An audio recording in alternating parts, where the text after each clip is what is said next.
"Kelly," Simon said, smiling as he walked around her. "Look at this good boyfriend you found. He's clearly guilty, and you still want to bring this into our house. You're just messing with us, right? And the family thinks so much of you. Do you really have the courage to face our family with a boyfriend like that?" Kelly had always been one of the more favored members of her family. When she had grown up, she had been given an important position in the family business, and she was valued and loved. Because of this, some of her cousins resented her, including Simon, who was taking advantage of this opportunity to hurt her. She had been staring bitterly at Alex, afraid of misjudging him. But now she walked up to him and yelled, "She's obviously making fun of you, so speak up. Tell everyone that she's lying and that you didn't do any of that." Alex lowered his gaze and didn't say a word. Kelly was angry and disappointed. This was not the hot-blooded man who had stood against more than 10 people the night they had met. He was a coward. "Say something," she demanded. "Anything." It didn't matter what the truth was. If he said something or if he simply shook his head, she would believe him. But he did nothing at all. "Speak!" Kelly screamed, feeling like she was about to go crazy. Everyone was shocked. She glared at Alex with teary eyes as she yelled, "I hate you!" With that, she turned and ran through the crowd. "You, Alex, if anything happens to Kelly, I'll never forgive you," Sharon said, and then she chased after her friend, calling, "Kelly, wait for me." Alex raised his head and looked in the direction Kelly had left. He sighed slightly. "I already have Debbie," he thought. "I'm sorry, Kelly." With Kelly gone, Alex became the crowd's new target, and he slowly pushed his way through them all. "Get lost, nobody wants you here," a young man said, pushing at Alex, who glared at him angrily, making the man shrink back. Kathy had achieved her goal. Looking at Alex's slumped shoulders, her eyes showed a hint of coldness as she whispered, "Alex, I said I would make you pay for humiliating me." Alex had lost a day to Kathy's scheming, but at least one good thing had come out of it. Kelly had completely given up on him. In the afternoon, Alex went to pick up Debbie from band practice. When she saw the scratch on his face, he lied and said that he had accidentally cut himself. They got on a bus and sat in the last row, just like when they had first met. "What's wrong? Why do you look unhappy?" Debbie asked, holding Alex's hand. After a few days of rehearsal with the band, she had gradually recovered from Carla's death. "It's nothing," he said, realizing that he should be focused on Debbie. He looked at her with a faint smile. "Why are you so happy? Ever since we got on the bus, you've been grinning." "I have not," Debbie said, but she was still smiling. She looked at him with bright eyes. "Janice said she's arranging for us to go to Chicago in the next few days to participate in that popular talent show, The Sky's the Limit." "That's great news," Alex said, happy for her. "I'll go with you."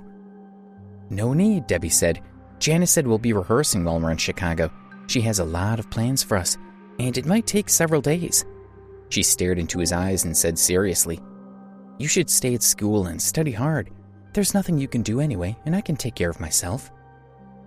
"Okay," Alex answered, deliberately dragging it out. "But I'm afraid that once you get to Chicago, other men will snatch you away. After all, a big city like Chicago is full of handsome rich men. Well, I'm just from Preston University." Debbie laughed. She glanced at Alex, giving him a fake arrogant look, and said, "And now you realize how important I am? As for whether I'll be stolen away, that'll depend on you. If you treat me well enough, then I won't notice any other men when I'm there." With that, her lips twitched and she stifled a giggle. Alex smiled at her and began to massage her shoulders, and she smirked as if her evil scheme had succeeded. "Are you comfortable?" he asked. "Just so-so." "Then when you get to Chicago, will you close your eyes so you don't see other men?" "I might close one eye," she teased. "Only one?" he asked, grinning as he continued to massage her. "How about this? Will you close both eyes now?" "Maybe 1.5." 3 days later, Debbie, Janice, and the other members of Dream Chasers boarded a flight to Chicago to pursue their dream. Alex, who was back at Preston University, added Chicago to his phone's weather forecast. In the cafeteria, he ordered a plate of spaghetti, took it over to a table and sat down. Just as he took a bite, he heard a sweet voice ask, "Can I join you?" He looked up and saw Kelly standing in front of him. She was wearing a blue and purple print top and a pair of cobalt blue shorts, making her look really pretty. Kelly put her hands behind her back and looked at Alex with a gentle smile. "Oh," Alex said. A strand of spaghetti fell off his fork and back onto the plate. The last time he had seen Kelly, she had been disappointed and angry at him. After she had hit him, she had run away. "You're wondering why I'm here when I was so angry at you before, right?" Kelly asked, sitting across from him. "To be honest, I was furious at the time, and after I got home, I cried for ages. After what Kathy said, I felt that you weren't at all like the man who saved me that night." She looked into his eyes. "But when I woke up the next morning, I felt much calmer." Alex merely stared at her. "I believe that Kathy was telling the truth," she said. "But I also think it was mixed with exaggeration and lies. You were so determined to reject me that day, and I don't believe that you would beg her to take you back. Those messages you sent were quite normal when you were in a relationship. As for when she said you tried to get her drunk in the bar and then take her to a room..." "Maybe I did," Alex interrupted in a low voice. "No, I don't believe that," Kelly stated, watching him closely. "That's up to you," he said, glancing at her. "But as he said before, I promised to pretend to be your boyfriend at that party, and now it's over." No matter how she felt about him, he wasn't going to date her for real. "I'll go back on my word," Kelly stated, not beating around the bush. Alex didn't know what to say. He looked down and started to eat his spaghetti. He would never again believe anything Kelly said. No matter what, he would simply pretend he didn't hear her and that she wasn't there.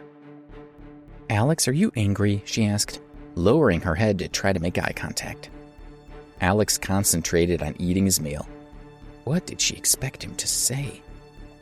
"Alex, please don't be angry at me," she said, reaching out to touch his shoulder. She didn't expect his reaction. With a wave of his hand, he shook her off. "Ow!" she yelped with pain. "What's wrong?" he asked. When he had shaken off her hand, he seemed to have pinched her thumb. Kelly held the thumb of her left hand and frowned as she looked at him.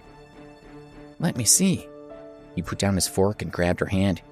His heart sped up the moment he touched her, and he quickly focused his attention on her hand. "How is it?" he asked as he gently massaged her thumb. "Much better," she said with a trace of a smile. Noticing the small scar on his cheekbone, she felt guilty. "Does your face still hurt?" He shook his head slightly and glanced up at her. "It's fine," he said, letting go of her hand.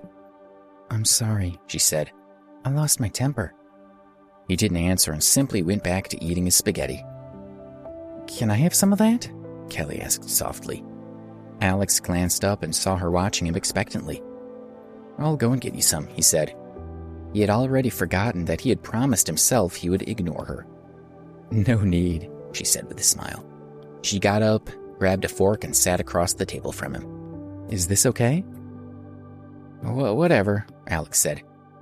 As he lowered his head to eat, another fork came into view. Kelly twirled some spaghetti around her fork and put it in her mouth. It was delicious. They continued to share the same plate of pasta, drawing envious looks from many of the male students in the cafeteria. Kelly took some more and placed it in her mouth. This string of spaghetti was very long, and it didn't break when she lifted it. Slowly, she worked her way along with it, looking up in shock as her lips made contact with Alex's mouth. They both opened their eyes wide. Alex's face turned red with embarrassment, and he quickly bit off his end of the spaghetti strand. He jerked his face away from her. "I'm sorry," he said.